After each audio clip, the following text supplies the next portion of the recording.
Shalom, perkenalkan nama saya Elna Dewi Teva dengan NIM 25091168. Saya dari kelas A angkatan 2025 dan juga saya dari Prodi Sistem Informasi.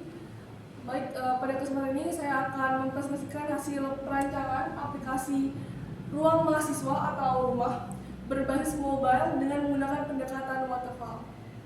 Ini adalah logo kami, yaitu ruang mahasiswa. Next. Baik, apa sih itu rumah atau ruangan mahasiswa? Jadi ruang mahasiswa itu adalah aplikasi pembelajaran berbasis mobile yang dirancang khusus untuk mahasiswa sistem informasi dengan berbagai fitur yang mendukung kebutuhan belajar. Lalu kan di sini tuh kenapa kami ambil rumah atau ruang mahasiswa itu karena kami tuh melihat di sekitar kami kalau misalnya mahasiswa sistem informasi itu sangat butuh aplikasi pembelajaran digital yang mendukung mereka itu biar mereka tuh setelah selesai pembelajaran di kelas, mereka tuh bisa mengimplementasikan hasil materi yang diberikan oleh dosen di luar kelas tuh bisa berguna lah buat mereka di kehidupan nyatanya. Jadi kita tuh bisa ngeliat nih, kalau misalnya perkembangan teknologi itu membuat cara belajar masyarakat kan berubah nih sekarang. Kan kita dikasih tahu kalau misalnya sekarang tuh bukan cuman era 5.0, tapi sekarang udah naik ke 6.0. Jadi di mana dengan adanya waktu perkuliahan yang terbatas, itu sering membuat mahasiswa tuh kesulitan buat memahami seluruh materi yang telah dipersiapkan oleh dosennya. Lalu selain itu, akses ke bahan belajar dan latihan soal di luar kelas tuh masih terbatas, sehingga mahasiswa harus mencari informasi sendiri. Jadi di kondisi ini membuat mahasiswa perlu belajar secara mandiri dan fleksibel.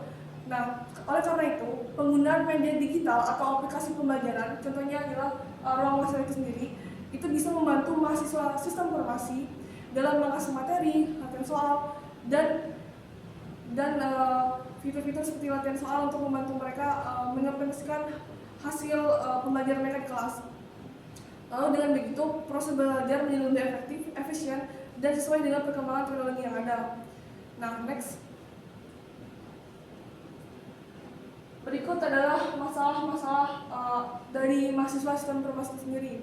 Jadi kita bisa ngeliat nih, kalau misalnya di kehidupan nyata ataupun yang saya alami lah sekarang, gimana permasalahan-permasalahan yang saya rasakan. Yang pertama yaitu sulit mengakses materi pembelajaran secara fleksibel dan mandiri. Jadi di sini contohnya itu adalah mahasiswa itu sering tidak sempat mencatat materi yang ada di kelas ketika dosen menjelaskan. Kenapa? Karena mereka biasanya lebih misalnya kita lagi belajar di kelas, dosen menjelaskan, terkadang kita cuma mendengarkan, tapi kita kurang pahami karena kita nggak mencatat itu, karena kita rasa kita pahamin aja, udah habis kelas udah hilang. Nah, oleh karena itu kayak ketika kita ingin mengulang materi, tidak ada tempat untuk mengakses file atau video penjelasan kembali, karena saya mengharap bahwa entahkah itu universitas ataupun tempat dia itu belajar, itu kalau bisa ada sebuah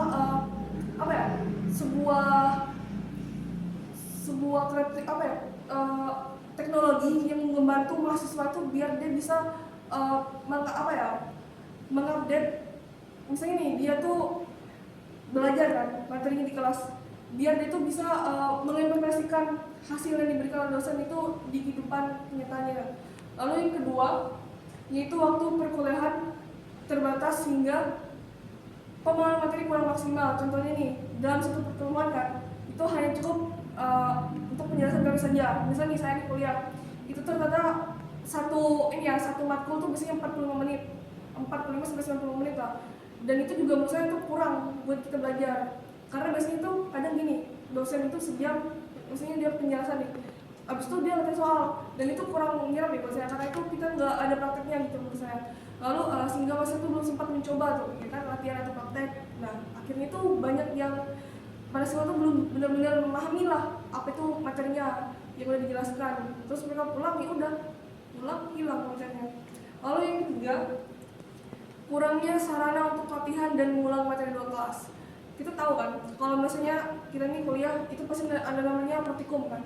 Setiap matkul itu pasti ada praktikum. Cuman terkadang praktikum itu juga ada kayak semacam ada batasan-batasannya lah. Nggak di luar kayak kita nggak bisa tambah materi-materi gitu. Contohnya nih, mahasiswa tuh kesulitan menemukan latihan soal atau contoh kasus untuk menguji kemampuannya, sehingga ketika ujian banyak yang bingung karena kurang latihan. Nah, di situ situasinya juga sangat sulit lah buat mahasiswa kita sekarang di era teknologi digital. Lalu yang keempat, kesulitan menemukan materi penunjang dan referensi belajar yang terintegrasi atau terhubung dengan sebuah teknologi. Misal nih, mahasiswa tuh harus mencari referensi di banyak tempat berbeda, misalnya Google, ataupun kita kan tahu kayak AI sekarang, kayak GPT, Gemini, Claude, dan lain-lain lah. Dan ada YouTube juga, ada e-book, learning book, kayak buku digital, jadi sehingga memakan banyak waktu lah dan sering menemukan materi yang tidak relevan sama materi yang dijelaskan oleh dosen di kelas. Lalu yang kelima, mahasiswa kurang memaksimalkan penggunaan aplikasi pembelajaran digital. Kita kan tahu kan, era sekarang apalagi kita tuh masih sistem informasi, masa sih kita nggak gunain namanya aplikasi digital, apalagi pembelajaran digital kan.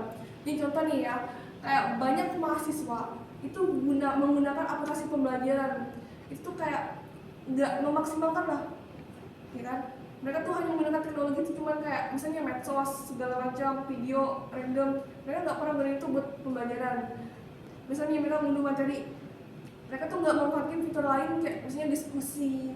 Kan bisa tuh diskusi sama orang-orang luar kan di medsos atau apa tentang perkuliahan kita. Terus mereka nggak ngakses kayak fitur latihan soal buat belajar untuk coding segala macam. Lalu ya karena itu tidak tersedia dalam satu aplikasi yang terintegrasi.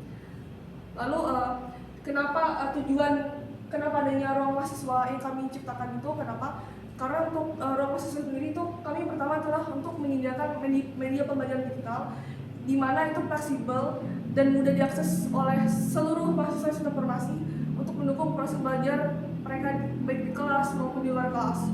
Lalu yang kedua itu untuk meningkatkan pemahaman materi perkuliahan melalui penyajian materi dalam bentuk video, buku digital, diskusi, dan latihan soal. Lalu yang ketiga itu mendorong mahasiswa informasi untuk belajar mandiri dan berkelanjutan di luar waktu perkuliahan. Lalu yang keempat itu mengintegrasikan berbagai kebutuhan nih pembelajaran dalam satu aplikasi seperti materi kuliah, latihan, coding, dan ruang diskusi. Makanya itu diciptakannya lah namanya ruang mahasiswa. Dan yang kelima, jadi dengan adanya ruang mahasiswa itu untuk mempersiapkan mahasiswa sistem informasi itu menghadapi dunia kerja dengan menyediakan informasi karir dan peluang kerja sesuai KHL-nya. Dan apa sih output yang pengen saya harapkan agar ruang mahasiswa itu dapat berguna. Jadi saya pengen dengan adanya ruang mahasiswa ini, mahasiswa itu mampu mengakses materi pembelajaran digital kapan aja, dimanapun, sehingga pembelajaran itu menjadi lebih efektif buat mereka sendiri. Lalu juga saya pengen itu tuh meningkatnya pemahaman dan penguasaan materi kuliah pada mahasiswa itu melalui soal dan adanya ruang coding itu biar mereka bisa menerapkan materi yang misalnya materi dasar penggunaan di kelas. Mereka bisa mengimplementasikan itu dengan praktikum. Lalu ada namanya tersedianya sarana diskusi dan kolaborasi antara mahasiswa sistem informasi sehingga pengalaman belajar menjadi lebih interaktif, kan? Lalu saya pengen dengan adanya mahasiswa itu memiliki kemampuan praktik yang lebih baik, terutama pada bidang penguraman, apalagi sekelas kita sistem informasi. Tentu kita juga boleh tahu tuh sama teman-teman kita yang dari teknik informatika. Juga mahasiswa itu memiliki pengetahuan terkait peluang karir dan persiapan dunia kerjanya sehingga lebih siap secara kompetensi. Lalu juga agar terbentuknya lingkungan belajar digital yang adaptif dan personal sesuai kebutuhan akademik mahasiswa. Next. Baik, di sini ada fitur-fitur aplikasi dari ruang mahasiswa. Next. Baik, yang pertama itu ada ruang matkul, di mana ruang matkul ini sendiri itu berisi materi perkuliahan dalam bentuk video pembelajaran, modul, dan latihan soal. Jadi ini berfungsi untuk membantu memahami materi kuliah seperti pengalaman, database, jaringan komputer, dan lainnya.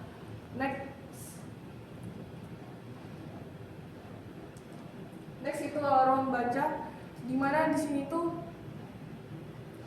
di ruang baca itu sendiri menyediakan e-book, jurnal, dan revisi digital untuk menunjang kegiatan belajar mengajar mahasiswa sistem informasi. Lalu manfaatnya itu yaitu mahasiswa dapat mencari referensi, tugas, makalah, dan penelitian dengan lebih cepat.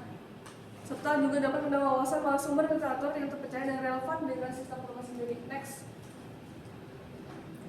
itu ada ruang coding di mana sini itu tempat untuk belajar pemrograman dan melakukan praktik secara langsung. Manfaat itu yang membuat masa berlatih bahasa pemrograman. Jadi sini tuh di ruang coding kalian juga bisa belajar kayak misalnya Python, Java, PHP, terus JavaScript dan lain-lain. Dan next, di sini ada ruang latihan di mana di ruang latihan itu menyediakan berisi banyak bentuk latihan ya dan kuis interaktif untuk menguji kemampuan mahasiswa. Di sini tuh ada kayak kuis pen ganda, ada juga flashcard untuk membantu mahasiswa dalam mengingat materinya. Next, yang kelima ada fitur ruang sharing, di mana di ruang sharing ini fasilitas diskusi antar mahasiswa informasi untuk berbagi pengalaman, bertanya atau berdiskusi tentang materi. Jadi di sini tuh kayak kita tuh bisa diskusi dengan antara senior-senior kita tentang pengalaman-pengalaman yang ada di sistem informasi itu. Jadi kita bisa nambah relasi juga di luar. Next,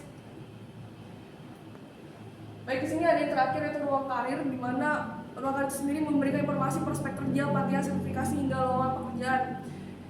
Itu membantu mahasiswa mempersiapkan diri memasuki dunia kerja sesuai minat dan kompetensinya yang udah dites ya. Lalu next, ya balik untuk kesimpulannya sendiri yaitu apa itu dengan adanya aplikasi ruang mahasiswa di rumah itu tuh sebagai media pembelajaran digital di mana itu dirancang membantu mahasiswa sistem informasi dalam memahami materi pelajaran dengan menyediakan berbagai fitur misalnya kayak ruang matkul, ruang baca, ruang coding, ruang latihan, dan ruang sharing, dan juga adanya ruang karir. Jadi situ mahasiswa dapat belajar mandiri, berlatih dan berdiskusi walaupun di luar kelas juga, mereka juga bisa belajar.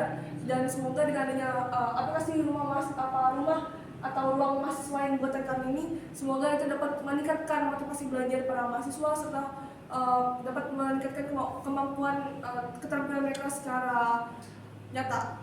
Itu saja dari saya, sekian dan terima kasih.